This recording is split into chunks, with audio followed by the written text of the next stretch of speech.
Generosity often runs into profusion, economy into avarice, courage into rashness, caution into timidity, and so on, in so much that I believe there is more judgment required for the proper conduct of our virtues than for avoiding their opposite vices.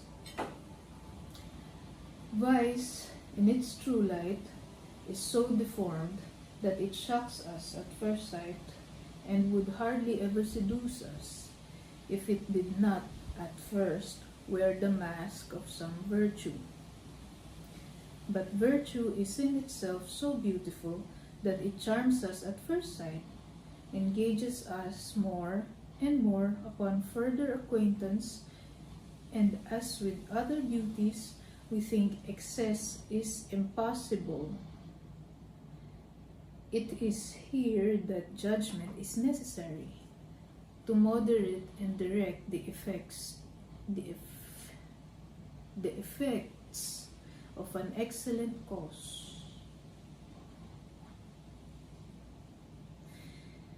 I shall apply this reasoning at present, not to any particular virtue, but to an excellency, which for want of judgment is often the cause of ridiculous and blamable effects. I mean great learning, which, if not accompanied with sound judgment, frequently carries us into horror, pride, and pedantry. As I hope you will possess that excellency in its utmost extent, and yet without its two common failings, the hints, which my experience can suggest, may probably be useless to you.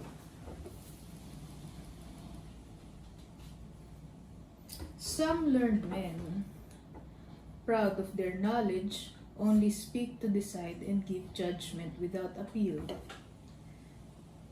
The consequences of which is that mankind, provoked by the insult and injured by the oppression, revolt, and in order to shake off the tyranny, even call the lawful authority in question.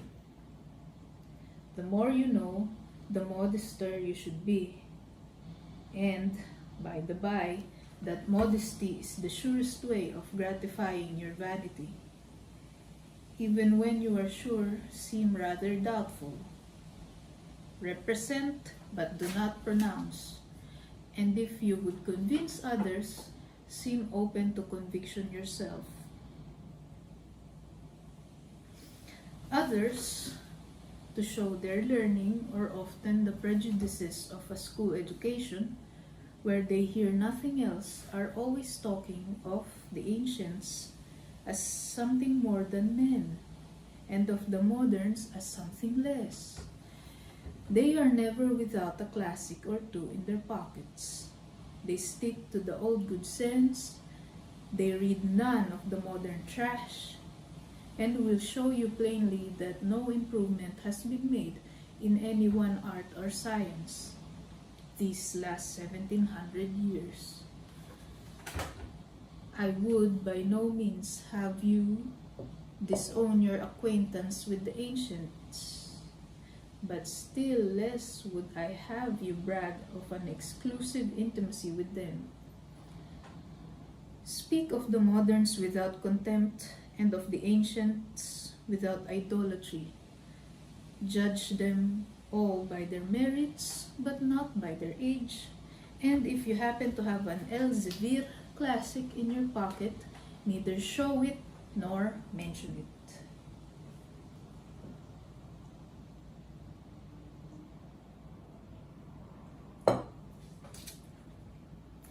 There is another species of learned men who, though less dogmatical and supercilious, are not less impertinent.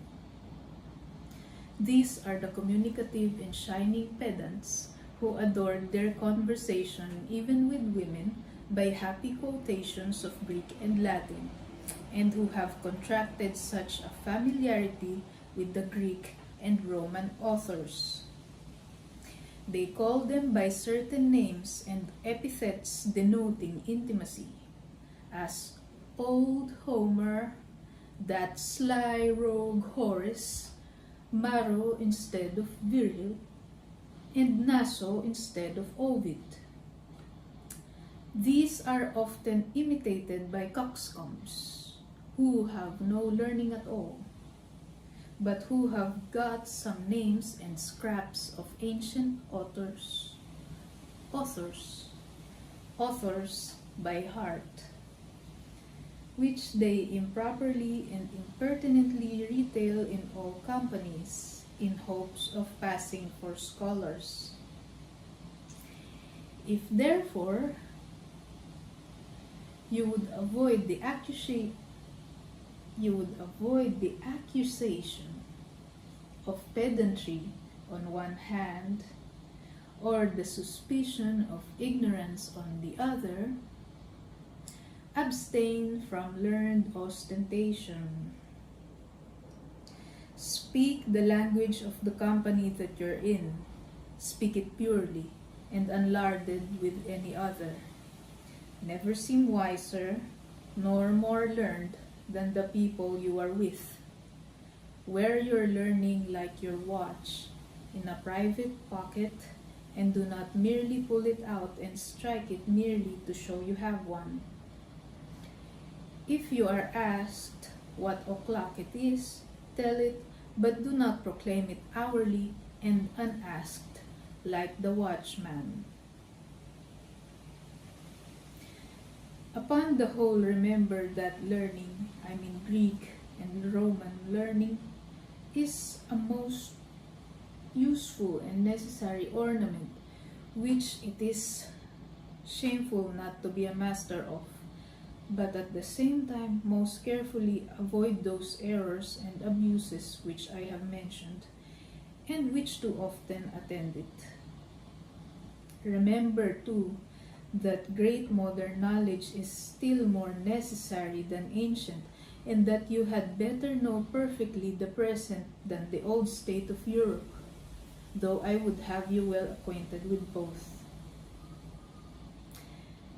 I have this moment received your letter from the 17th, and as though I confess there is no great variety in your present manner of life, yet materials can never be wanting for a letter. You see, you hear, or you read something new every day, a short account of which, with your reflections thereupon, will make out a letter very well. But since you desire a subject, pray send me an account of the Lutheran establishment in Germany, the religious tenets, their church government, the maintenance, authority, and titles of the clergy. Vittorio Siri, complete, is a very scarce and very dear book here, but I don't want it.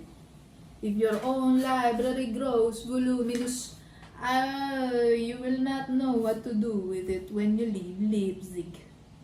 Your best way will be when you go away thence to send it to England by Hamburg, all the books that you do not absolutely want. Yours.